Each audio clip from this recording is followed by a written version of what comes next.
Welcome to Crescent City with your hosts Natalie Jean and Jackie Zabrowski. I feel like for some reason I have an Italian accent with this costume. Why? I don't know. Oh, okay, you just feel like you're feeling fettuccine right now? I think it's the tiny... I tried to make it look like a dog mouth, but it looks like I have a very pencil-thin mustache. Yes. Yeah, it does. And I think if you had it there, I think everyone would question your sanity. Because I don't know if hair does just grow just on the hat of the lip, which is what I'm going to refer to that as. I meant it to be a lot, like a... It's supposed to be a line of a dog's mouth. You're trying to tell me you got bitch mouth? Yeah. Because I agree. Thank you. I think you look really good, and I'm curious as to where the Italian character is going to go, but maybe it's going to make the trains run on time. That's a Mussolini joke for you. Wow, that is a Mussolini In case joke. you were wondering if you were going to get a solid Mussolini joke in your life today, the answer is yes. I'm there mostly for a pizza. Hey, buongiorno! Prego. Oh, I think you're going to have to pick up my karaoke song, which, you know, it hits hard every time. When people are like, what do you do for karaoke? How do you maintain, you know? And what I sing is, when the moon hits your eye like a big pizza pie, that's amore. And you think it's not going to slap, and it slaps every fucking time. I mean, I don't question that at all. You've seen me drunkenly do it many times. Sure I have. And it's almost like it's for the first time every time, isn't it, Natalie? Every time I hear that song, it's like the first time I've ever heard it. Yeah, it's like the first time you orgasmed. Yeah, in the shower. And when the moon is hitting your eye like a big pizza pie, and you're like, amore!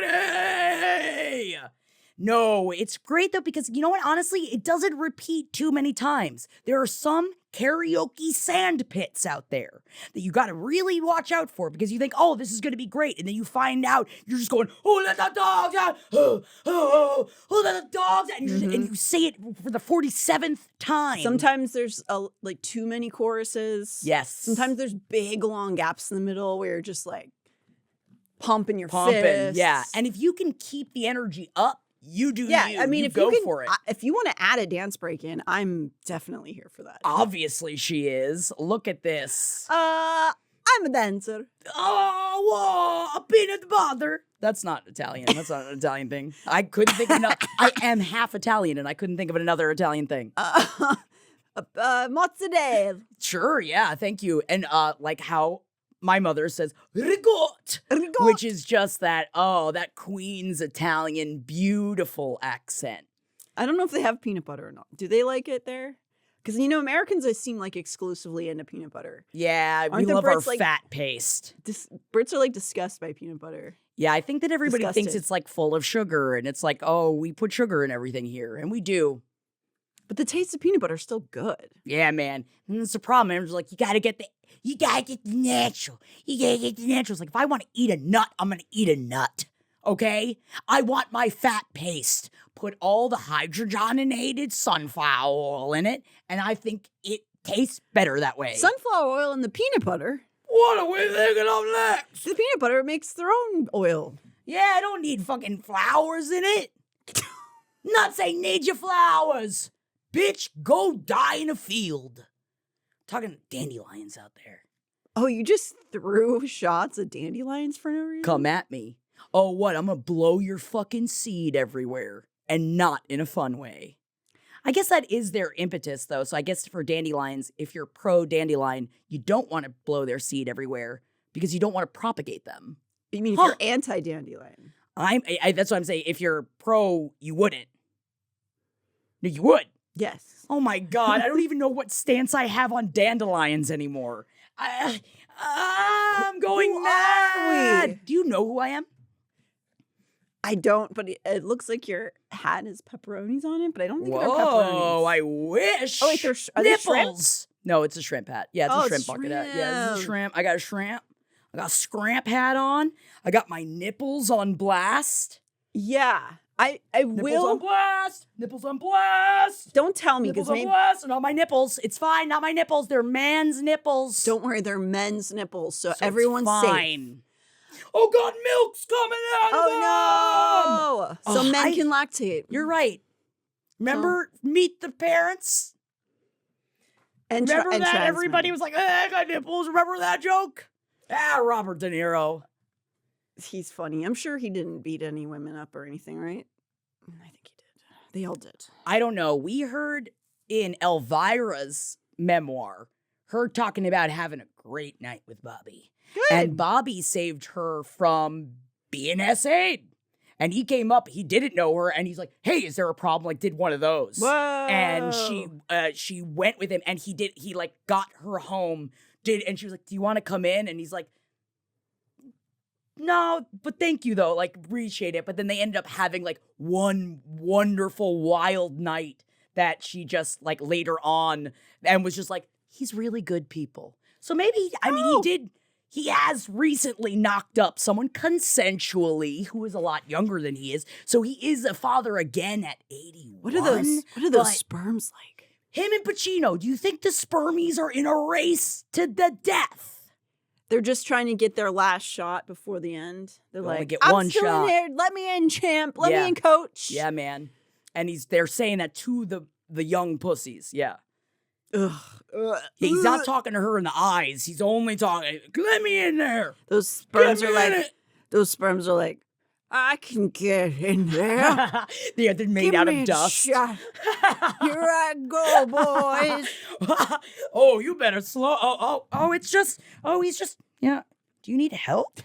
Oh, he needed a break. He needed a break. Yeah, just right outside of the lip and just be like, oh, yeah, it's a little too much. All right, the just journey. give him, he can do it. Just give him a chance. Give him some time. But do they have nipples like these? This is the same shirt that Andy Richter wore on Dancing with the Stars. It made me excited because at one point he rips off his shirt and he pretends like he has a six-pack. And it is this same shirt. And it felt like our nipples were under the same sky, like in Philo Goes West. Oh, that's nice. Some nip out there where I can show my nips, but I can't show them because I have pussy lips. Oh, that was beautiful. Thank you. I really felt that. I did too. I'm gonna figure out who you are, so don't tell me. Okay, I wasn't planning on it. Who are you? Juniper? No. The wings. You're not Juniper. Mm. I see. It's just the hair. It's really. It's fur. Oh, is that what? I guess my problem. I'm not gonna say my problem with your wig is. What kind is that of problem do you have with it? it's just. I think. Are you a Karen shifter right now? Or are you about to? No. Because this hair is given. I ain't been stooped in a forn young.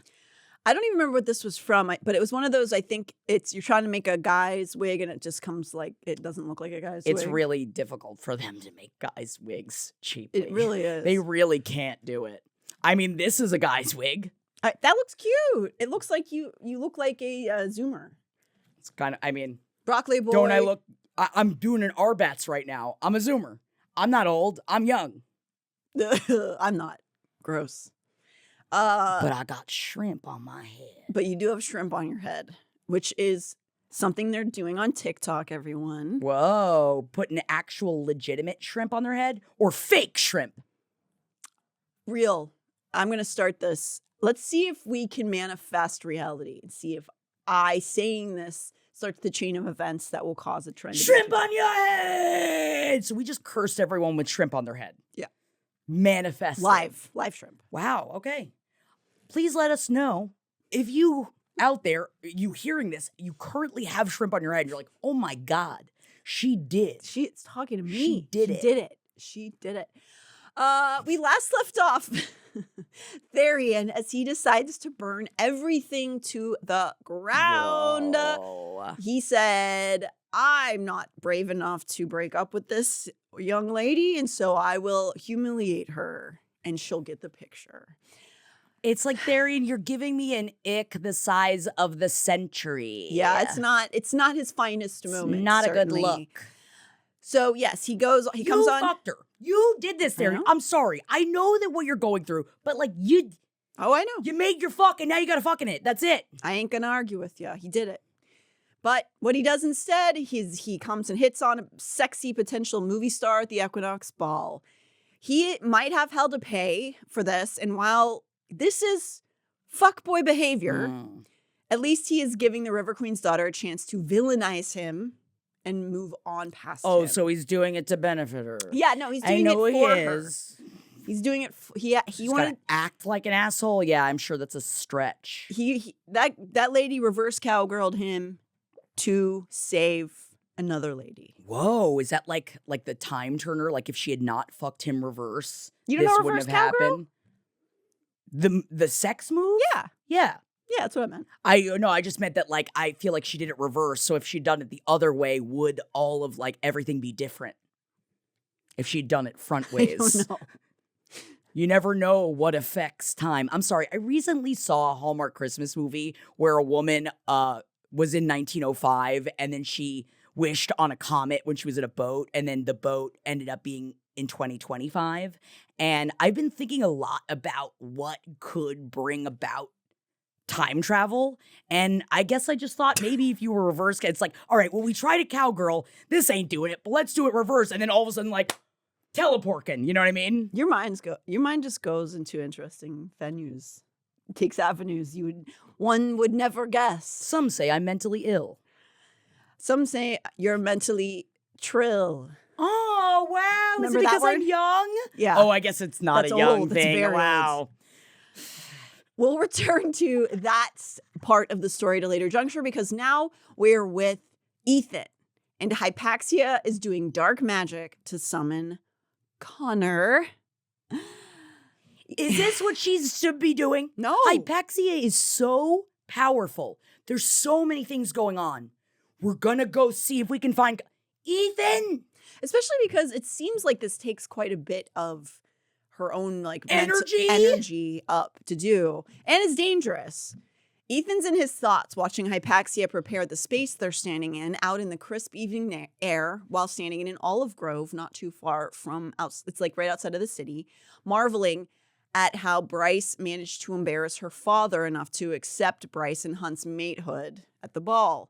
He's also grateful that he mostly managed to avoid seeing Sabine and Amelie at this event since they only stayed long enough to show the hysteria they were there and then left.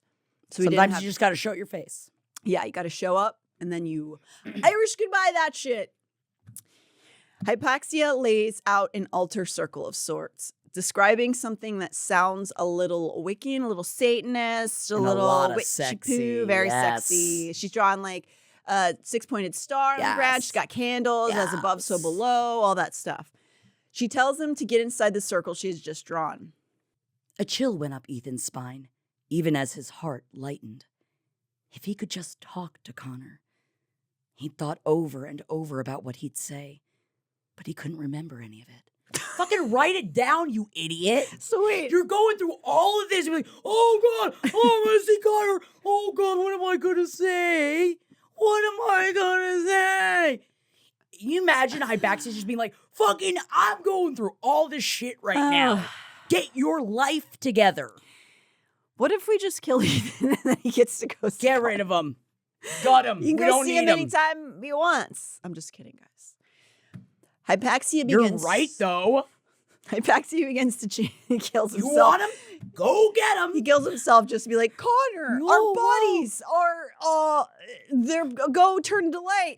Are you happy? That was all. Are you okay? So Hypaxia begins to chant. We cut over to Ruhn later that same evening. He apparently has finally fallen asleep after the ball. So we have Hypaxia and Ithan like in the almost dawn's early light past the ball. They're doing this spell. At the same time, Ruhn is already asleep. He bailed at the party after the whole mess that almost happened there. And he has finally fallen asleep and is now apparently on the bridge, waiting for Day, feeling terrible for putting her in danger and hoping to apologize to her. She appears, keeping her distance. At his first sight of her, he rushes towards where she stands, telling her how sorry he is for being so reckless when so many dangerous people were present at the ball. He tells her he's not sure if she tried to find him, but he had spotted the hind and the harpy and bailed. I was there, she said quietly. Oh. She steps forward towards him, telling him that she saw the threat too and stayed away. Ruhn. His name on her lips rocked through him. Well, that's a bit of a power dynamic, isn't it? She knows who he is. She knows who he is, but he doesn't know who she is. They both process this information. Ruhn is feeling tingly, hearing his name come out of her mouth, and asks her to repeat it. She seems pretty invested in the situation now that she's seen who it is. I mean, wouldn't you be? She's like, oh, hell yeah. So yeah, she's not bummed, apparently, in her response. Yeah, man, I Prince of the Valbaran Fae. Give me some of that squirt. Ruhn wants to. That's what she says next. Yes, that is, yeah, in this beautiful romantic scene. Give me some of that squirt. Can you imagine? He would have exploded. Yeah. He's like, whoa, okay. I don't even care Are who you you sure? are. Or pants gone. Ruhn wants to get right down to business and is like, where can we meet right now? Everyone's still at the ball partying. We can go sneak around and like hide in a corner. She tells him she's out of town already, but he doesn't believe her. She argues back that they will be killed if anyone sees them together. So she really wants to, we don't know where she is, but she is aware of what they almost did. They did just almost meet in the place where every dangerous person on the planet was all coming together. And like literally around where they were supposed to meet are two of like their biggest enemies. So yeah, I'm pretty sure it's not the place to do it. Yeah. They mull over all the big feelings that are arising between them. Ruhn tells her he's glad she's not the harpy. She laughs, but won't give any more indication of who she is. Instead, she begins to lay out what she's deduced. How does Ruhn, I feel like, hard stop, bitch. Just that you know who I am. Tell me who you are. We're on the brain bridge. If there is a time, but also they don't know. Can other people hear on the brain bridge? But at this point, you just said his fucking name. So in for a penny, in for a pound, ho. He should have tried that method. Should have said Called that. her Yeah, a hoe. Yeah. I mean, it's a different time. I feel like it would have been, Ruhn always calling women hoes out there. Yeah. I don't know when was the last time I said hoe. I certainly haven't called someone a hoe in 20 plus years. You have that shirt that says there's some hoes in this house. That is true. And we're always thinking about WAP at the holidays. At our house, we certainly are. Pray to the house of WAP.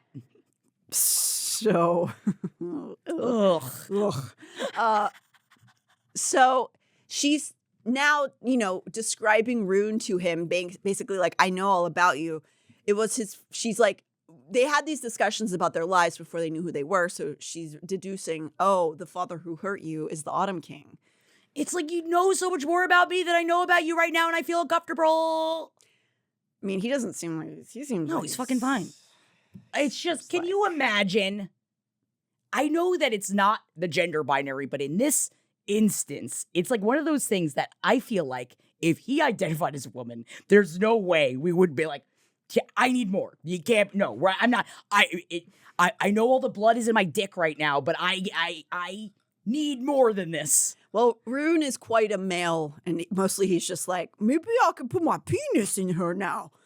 Because she thinks I'm cute. I'm cute. She knows who I am. I don't care. So she's I got a shot. But Uh, also, you're Ruhn. Of course, look at you. I don't know. I mean, I think everybody's usually saying yes. Well, that's one of the reasons I think, unfortunately, he's attracted to her is because she's not up going to this after point. him. She's like, nah, I'm good. And he's like, wait, I'm Ruhn, but look. I would have loved that many times ago on the brain bridge. Like, he can't even stop himself, and he just says, I'm Ruhn. But I'm It's like, God damn it, you're supposed to be a spy. I mean, I'm nice. Yeah, I made a nice guy. I'm this nice guy. So she's disgusted by the Autumn King. She tells him so. He is a little uneasy when Day acknowledges Bryce is his sister, feeling kind of protective. But of course, Day would know, especially after the ball and the spectacle that Bryce caused. Right. She also points out that he's betrothed to Hypaxia. Ruhn can't help but hear a tension in her voice, almost something like jealousy. Whoa. He steps closer to her, telling her that all he could do was think about midnight and seeing her. Her breath quickens, and so he goes in and he kisses her. The mouth beneath the fire was soft and warm and opened for him. Ugh. Sorry, I don't like the phrase opened Like for, the mouth? so like in the mouth or the legs, or a pussy. It's like, it's like the vagina blossomed and, sorry. Just, that's a personal yuck. Anyway, I'll continue. Flaming fingers twined through his hair, tugging him close, and Ruhn slid his arms around his slim, curving body, hands feeling her ample backside. Fuck yes. Ooh, big old butt. Wow, she's slim and curvy. It's like everything he's ever needed. Oh, we need that audience sound that all sitcoms had back in the day. They both lean like in. Stefan Urkel Yes. showing up. Oh, yeah. Yes. You know what that means. Laura's getting dick down in the finest way. So many of you have Stefan fantasies. I didn't realize. I hear about it all the time. Stefan was a big one for y'all in the 90s. Oh, he certainly was. I mean, I wasn't going after Carl. Sorry, Carl Winslow. You're not my type. Wow. You're a police Shots officer. fired. My father that's was true. a He's police cop. officer, He's a and cop. I'm That's not true. into it. That's fair. So it really has nothing to do with him. The you know? brother's cute, though. I forget his name. Yes. Yeah. I think something tragic recently I befell do. him. Was he I the do one who seem to remember Oh, something tragic? I just genuinely happening. don't remember. I'm no, sorry. We genuinely, you know, you don't expect to be talking about family matters just in a regular conversation, usually. Did I knew that? I was going to start singing the theme song, but then I started singing Full House, and that was the wrong one. What is it? It's a rare condition in this day and age to read any good news on the newspaper page. Loving condition is a grand design. Some people say it's even harder to find. Wow. Right from the recesses of our brain. There we go. All right. They both lean in. Can't remember anything new. But man, in just an instant, I was like, there's no way I'll ever remember. And then as I was thinking it came out of my mouth. Yeah. The important parts of my brain are filled with theme songs, unfortunately. Good. Yeah. The marketing worked. So they both lean in, hungry for one another. Now that she knew who he was, he wills the mask of night back from his face. And she pulls herself back, looking at him. Her fingers trace the bridge of his nose, the bow of his lips. His tiny pencil mustache. Little You're not him. You're not. I was like, you are not Knight or Ruhn. Don't you lie to me. This is how I vision Ruhn. Is this what you're bringing? This is him on the inside? Then she kissed him again with sheer abandon, and Ruhn gave himself entirely to it. She reveals to him, almost in pain, that he reminds her of her own decency, of her veneerity. It's like humanity. Aww. That she's alive and not this robot going through the motions. He starts to respond, but when she gasps, and not in the good way. Damn. She glances behind her, and he can tell by her expression that it's the male who has pulled her away before, the one who hurts her.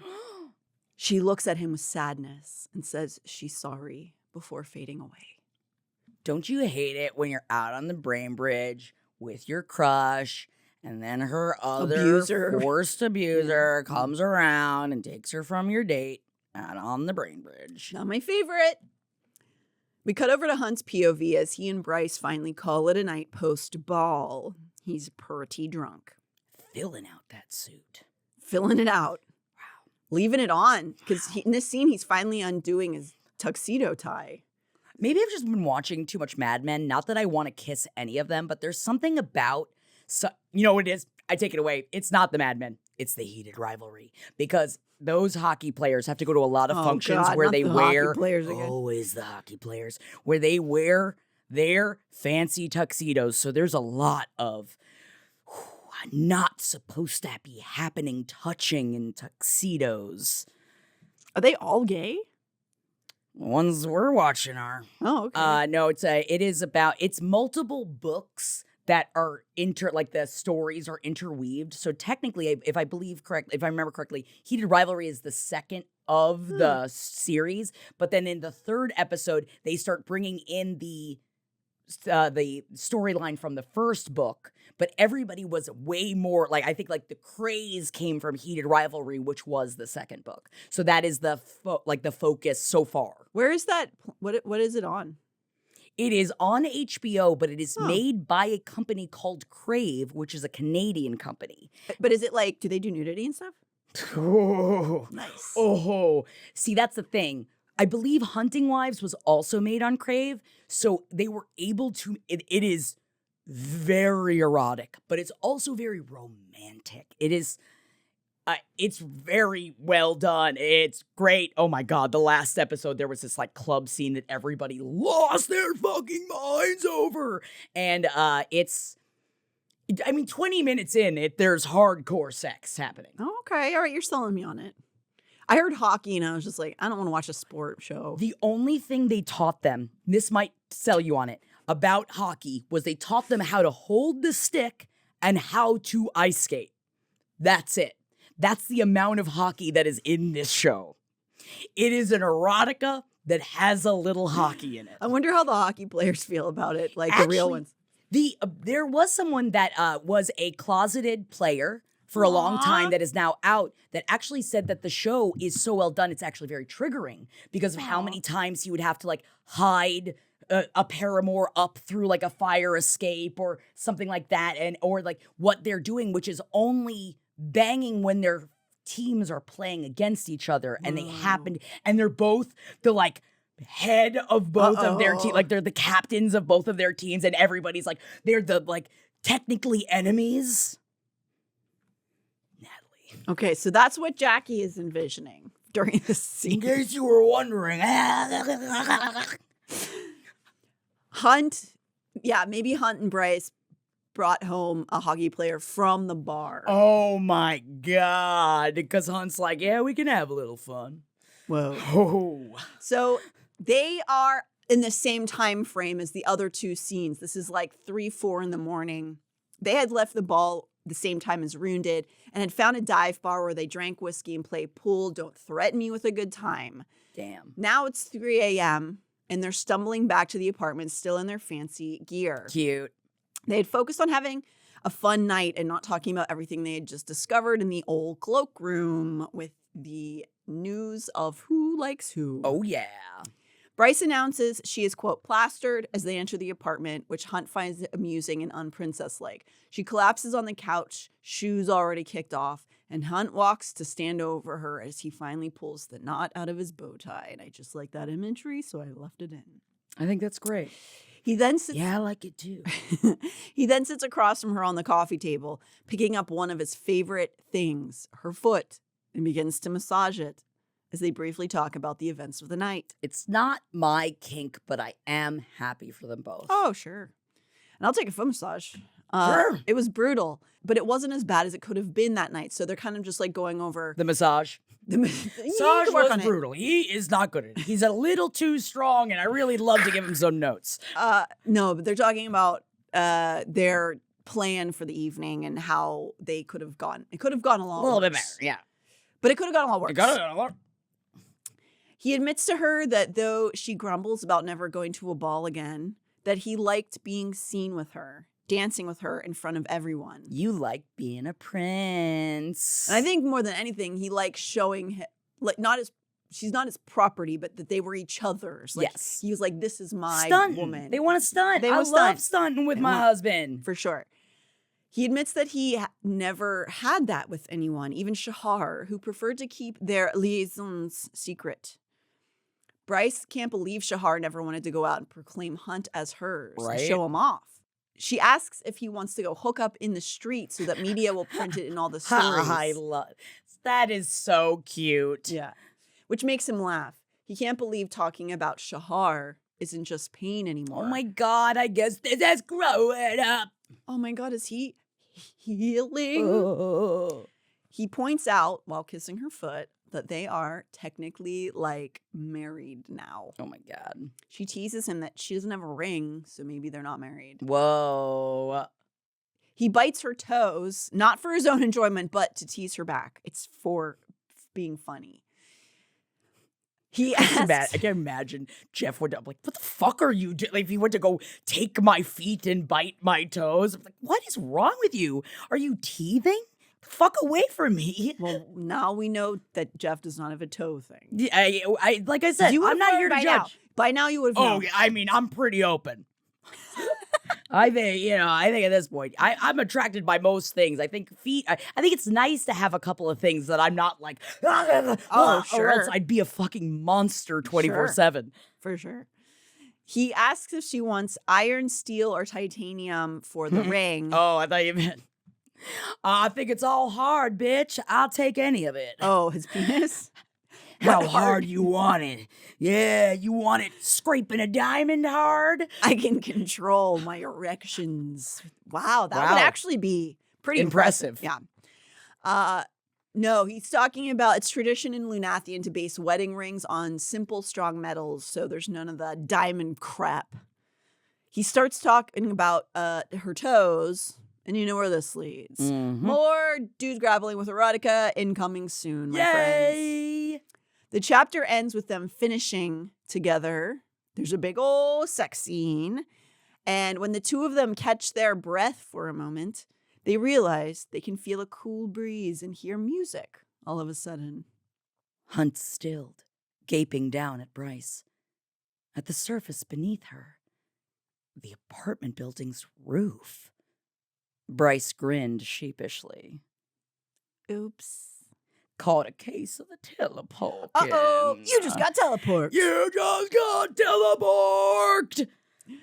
Really, man, JSM really missed out on calling this fucking teleporting. Well, as I said, it's the worst word for sex. I hate it. But I love teleporting so much. And I would probably hate it if that were my life, but Unless you get into it, it becomes your thing. Chapter 62, Ithan is watching Hypaxia chant. We're back there. And is feeling the temperature drop around them. Still with this, don't worry, we're going to get every moment of it. Sorry. It's so stupid. So, what are you thinking? Oh, nothing. I'm just what I'm going to say in a minute. Oh. Ethan nervously plans out what he's going to say to Connor. Why did you just wait until now? Just like, bro, bullet Why? point it. Like, get note cards. Hypaxia looks as though this summoning is taking a toll on her body. I imagine she's also very annoyed with whatever is happening over there with Ithan. Yes, he's preparing his speech. She is covered in sweat and looks a bit faint. She tells him that he needs to be prepared in a moment because his brother's spirit is very strong and she won't be able to hold the spell very long inside the six-pointed star she has drawn in the dirt. Light ruptured from the star, blinding and white, a great wind shaking the trees around them, sending olives scattering in a pitta-patta. Ithan squeezed his eyes shut against it, letting his claws slide free. He opens his eyes against the bright light, and as his vision adjusts, his stomach drops. It's not Connor who is before them. I don't know what to tell you. It's the Underking. It's the Underking. It's the Underking. It's the like. Who thought this was a good idea? No one. I feel like Hypaxia probably also like kind of like, I guess I'll try, but like, honey, I've got other honestly, things to do. I feel like they're enabling him at this point. Ja. Somebody needs the therapist that says, you gotta work through this, babe. Yeah. Stunned This is the only way I know how. just ruining everyone's lives around him. Everybody's time. Stunned and fearful, Ithan only knows the Underking's visage from drawings. Now, as he stands before him, it's like a nightmare come to life. He watches Hypaxia quickly cover her confusion in front of the Underking and go into full queen mode. Hot. Demanding he return to the Bone Quarter, that the Underking was not called here. The Underking laughs at them and calls them young fools. Ithan, and he's not wrong, Ithan finds his voice horrifying. Ethan's like, I can't even believe I'm even scared of his voice. Whoa. It's almost like you're the Underking or something. Ethan thinks about I hate him. I think I hate, like, I didn't realize in, like, the original, like, I didn't hate him this much, but going back through it, I hated him by the third book, but I didn't hate him this much, our first experiences with this, but. I do find myself wanting to punch him in the face a little bit, and I don't like that impulse in myself, and I think that I need to work through that feeling. But you're not going to work through it anytime soon. No, Ithan thinks about his gun, but knows that the gun won't help. You imagine him trying to shoot at the fucking Underking? Bro, what? You think that's going to work? The Underking sees him start to move for it and laughs again, tells him he shouldn't fret, that the Underking can't hurt him from this ring. He says he wants to talk to his brother. The Underking tells him that Connor is safe, but now he might not be, depending on how he and Hypaxia respond to this. And how do you feel about that? Do you feel like maybe you shouldn't be fucking with this stuff? So now he has actually maybe put his brother into further danger. Who would have thought this was a bad idea? The Underking lifted a bony hand, and an eerie greenish light wreathed his fingers. Ithan could have sworn ancient, strange symbols swirled in that light. Let's play a little game first. Ooh, with a little bit of a lisp. He inclined his head to Hypaxia, whose face had gone stony, anticipatory. The House of Flame and Shadow has been long curious about your abilities, Your Majesty. Uh-oh. So, you're saying I shouldn't have done this, Underking? Who would have ever guessed? We shouldn't do it. We cut back to Bryce the same evening, or I guess early morning light, since this is post-coitus and Hunt and her are in bed, and they didn't get back to the apartment till 3 a.m., so this is probably around dawn. She knows she is asleep next to Hunt, and yet she's also in a desert with a bright blue sky above her. There is nothing else except mountains in the distance. And then the Prince of the Pit appears before her. What up, bitch? Apollion. You want to look at my fucking nipples, bitch? I'm a golden-haired Adonis, bitch. Oh, so the Don't bucket I look hat. like one? Don't I look like? Aren't I giving Adonis, Natalie? I can't believe you didn't know right out the gate who I was, because I'm a thick, hot, nippled boy. So is the hat because you think he's a bucket hat wearing guy, or do you think he has shrimp on his head? Well, both. Oh. He keeps up with the times.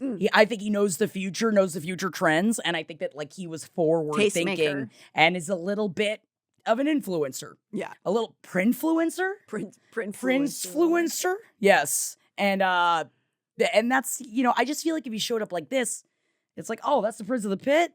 It just looks like he needs a broccoli haircut. I'll fucking send him on his way. And I'll go 6'7". I think even I would be too old to say it, but I think, right? Yeah. Yes. Not me. I meant me as the golden-haired Adonis. Well, I think he's a millennia old, so very much too old. Yeah, but he loves showing off his nipples. Popping bottles in ice. Popping nipples in your brain. So, yes, his nipples are out. I have now deduced that. Apollion appears before her. Even the unbothered Bryce has to hide her trembling in front of him. Why are you scared? Whoa, I'm just a guy. Hey, I guess it's more of that. Oh, whoa. You think he's surfer maybe? Yeah. Surfer boy? I think he's more like this. He has appeared to her as a tan Adonis type. Thank you. She compares him to Pollux. Thank you. It makes me think of Rocky from Rocky Horror Picture Show, but wearing clothes, I think. Yes. Okay, yeah. And also that's what this chest is giving as well. Yeah. Eyes, however, fully blackened out. No whites. I have to wear my contacts, so there's, Yeah. Those are hard. Those full eyeball contacts are tough. I can't get them in usually. They're tough and you can get them prescription, but it's, it's like with these characters, all of them have weird eyes, and if we start going through the eye, like it's like that's an expensive venture. I don't know where you would put them, I have started to buy the contacts, and I have to practice at putting them in again because it's been a minute since I wore contacts for fun. But I kind of want to start wearing them. Do it.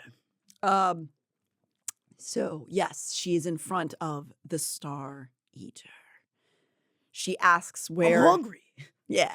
She asks where they are, and he reveals that they are in the ruins of Parthos, the long-ago city that stood before the Asteri arrived on this planet. Though, he adds, this is just in her dream. You're being a little bit of a Kruger right now. Little Krugery, yeah. Though she's scared, apparently... He's disappointed that she's not more scared and asks why. Is it the shrimp on my head? I think it was the bucket hat, maybe. It's the bucket hat. It's not given Prince of the Pit. It's not giving intimidating. Should I put it off to the side? Like, is this? If yeah, it's that's scary. Jauntier? Yeah. Is that giving Prince of the Pit? Yeah, now I'm scared. I guess I'm Snake. You're also a snake? I'm trying to add on elements that make me scarier, Can you add a snake tongue, James? So... Don't do it, James. Why not? Don't do it, James. Though... So... He's going to have a hard enough time trying to get rid of my nipple. I guess you can keep the nipples in because they're men. They're male nipples. They're so men's you can keep them in. She explains that, well, I'm not as afraid of you as maybe others are because your brother's been visiting me since I was 13, so it's like kind of like old news a little bit. He calls Adis a thorn in his side, the one who visits Bryce. Bryce suggests that maybe they bring Adis to have this discussion, and Apollion reveals that he's actually calling her intentionally when Adis will not know because he would be angry. And I'm the chill brother. Is he? He's the Star Eater. Yeah, but like it's just because he's hungry. She asks where Adis is right now. Like, where is he that you can come speak with me? And Apollion tells her that he is out readying Hell's armies. Okay, great. I'm a bit of a tattletale. Yeah, really. He confirms her fear that they are planning on invading Midgard soon. She asks him to stay out, please. And he tells her that he is pleased to know that she doesn't trust the princes. Then he tells her that was the problem with the original Starborn Queen, that she trusted them and it killed her. Not only that, and we're talking about Thea, if you recall Thea. Whoa. He trusted them because Adis loved Thea. Excuse me? If you need a refresher, because holy shnikes, there's a lot of characters in these books. Yeah. Thea was the original Starborn princess or queen. She was married to a man named Fionn, who became king. Thea became the first Starborn queen then, and it turns out at some point she and Adis from Hell became lovers. Which, badass. It is very cool. I think that, like, if I'm a fucking queen, then I'm like, I'm gonna bang the fucking prince of Hell. Like, that's really... It's cool. It's like what everybody wanted from Fern Gully. We just wanted that smog to become corporeal so we could have sex with it. And I feel like that is akin to this. I mean, kinda, I think. And then in this, we're the fairy, I don't remember their names. I don't either, actually. Were they fairies? Or were they referred to as fae? Or were they... God, I don't remember. You might have to look that up. Yeah, it deserves a look up. They are fairies. There we go. There you go. That's it. That's what we're here for. So Had to know. I had to look it up. I know. I just was wondering because, like, I feel like, we all know the Fae and fairies are two separate things. And it is interesting when people are like, oh, you love watching your fairies smart. It's like, you don't even know anything about us. Okay, fucking loser. Get out of here. Apollion reveals that it was due to Aidas and Thea's actions that led to Apollion devouring Sirius, the seventh Asteri, during the last great battle. So we are getting a bunch of lore drop right now. He's revealing some things. Aidas had gone into such a rage that Peleus, Thea's daughter Helena's husband, had killed Thea. The princes began to lose the control they had in the war. So there is a whole... Aidas is upset because his bitch got killed. His lover got killed. His hoe, if you will. Hoe got killed by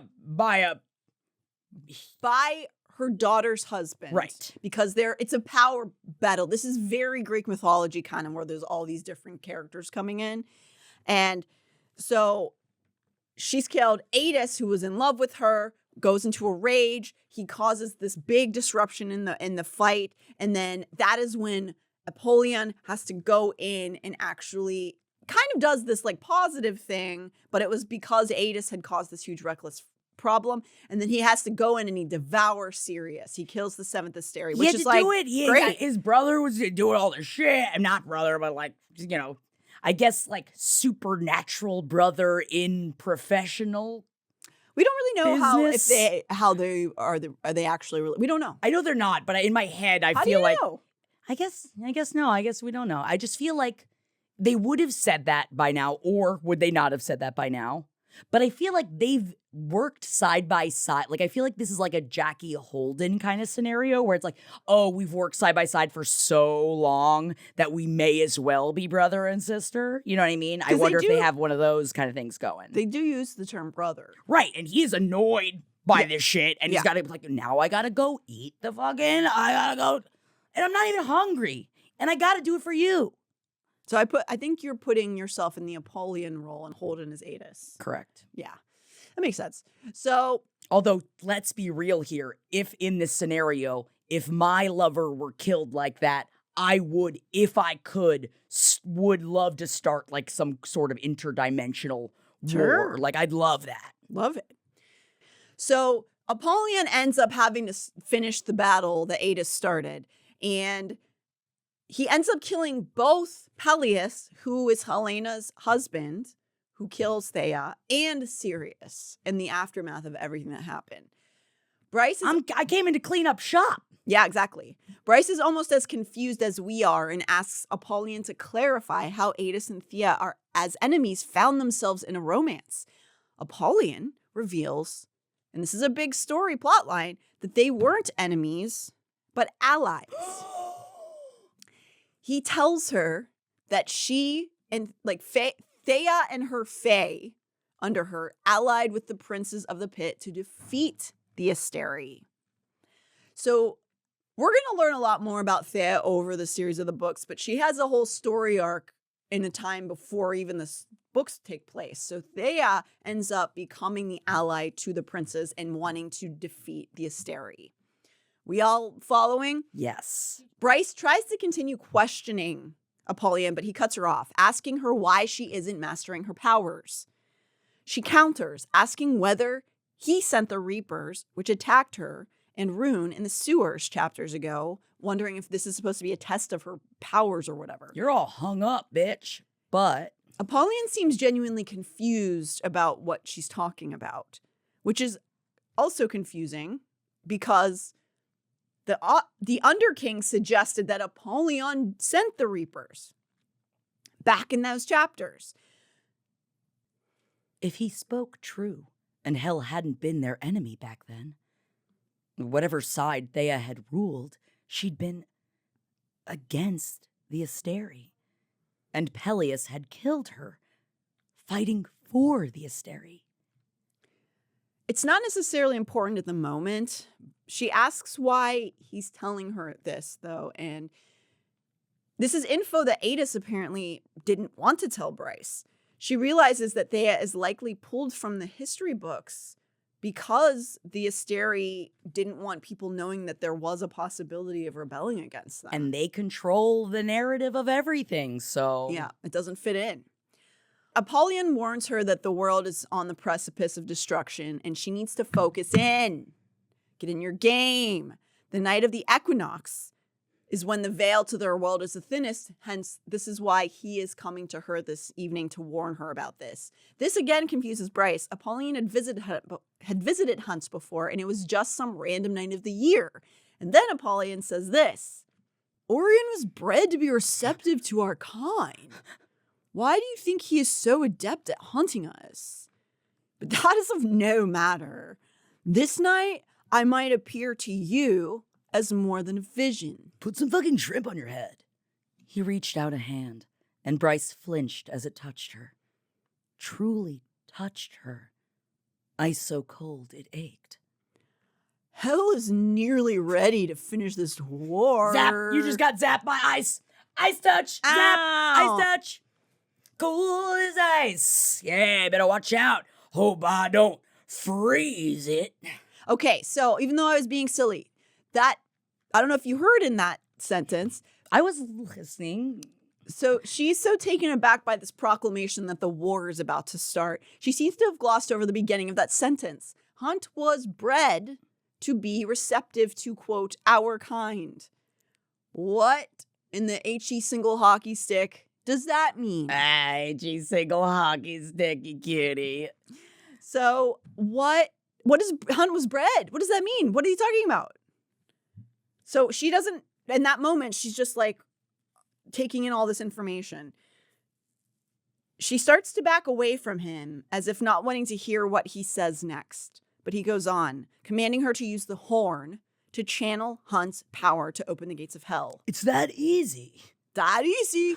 She refuses. Apollion sneers in disappointment. The dream starts to fade away as Apollion tells her to find him in hell when she is ready. I'll be there. Bring cocktail sauce. And then he surfs out of the desert. Whoa. What was that surfing dog cartoon that was on? Or am I thinking of The Simpsons? Do they have like a surfing dog that like he's like a stoner dog? Don't worry, none of this matters. I feel like that does sound familiar, but I don't remember. He's making it sound like something is very... Poochie. His name is Poochie. Simpsons? Yeah. He's making it sound to her, like what we just heard from Apollion is that something very big is about to happen. Okay, on the yeah, I'm horizon. sorry. I'm locked in. I'm paying attention. Okay. Something big is about to happen. Hunt has been bred. Apparently. And 80s and Apollion don't like each other. But I mean, like, But we've gotten past it. The main takeaway here is that Apollion's like, we're about to invade your world. It's coming, so find out about your powers. Giddy up, bitch. And she doesn't have a lot of time left. Just what that means exactly is still not fully clear. Then we're back with old Ithan and Hypaxia. Oh, good. Who have just heard the strange, ominous words pondering what Hypaxia's powers are from the Underking. As you recall, she has two houses that her parents are from, and she's never given loyalty to the House of Flame and Shadow. But Underking's like, oh, you'll be great with us. And she's like, excuse me? Okay, I thought I had to be just the Witch Queen, but all right, we can... So they've just heard these things, then the Underking suddenly disappears. They're both looking around frantically. Hypaxia demanding Ithan stay in the safety zone of the ritual. That the Underking's not really gone. She can feel his power all around them. After a moment of assessment, Hypaxia announces that the Underking put up wards, including above them, to prevent them from leaving this grove of trees. Great. Are you happy, Ithan? You happy with how this came out? As they start to try to find a way out of these wards, they are interrupted by a growl because, of course, another monster is going to show up. Another one rippled from nearby, then another, all around them. What's that? Ithan breathed, even his veneer eyes failing to pierce the darkness. Hypaxia's hands glowed white-hot with magic. She didn't take her gaze off the trees ahead of them. The hunting hounds of the House of Flame and Shadow. she said grimly, before slamming her hand against the ward in front of them. It's a me! Arr, arr, arr! I'm coming for you! The olive trees is in Italian too. Oh, because they're olive trees. It was like because Italians are scary. The Italians just came that's came just. to me. Oh, I'm sorry. I didn't mean to go against your character creation here. So you are the demon hound. Mm-hmm. But so you're coming at them like with a marinara. Yeah, I'm gonna get you spaghetti. I'm gonna make a ragu. And if I saw that coming at me and I was trapped in an air box, I probably wouldn't be happy either. A latte is not a coffee to us; it's a milk. Don't Fuck order it. you. Don't order a latte in Italy. I guess fuck us, huh? So that's it. That's the end. That's great. They're being attacked by hunting hounds, and that's where we are. There's a lot of shit. Don't forget, all Italians are hunting hounds, and they just Vice versa. You can't break them apart. So be scared of all of us. We are ready to attack at any moment. A fettuccine.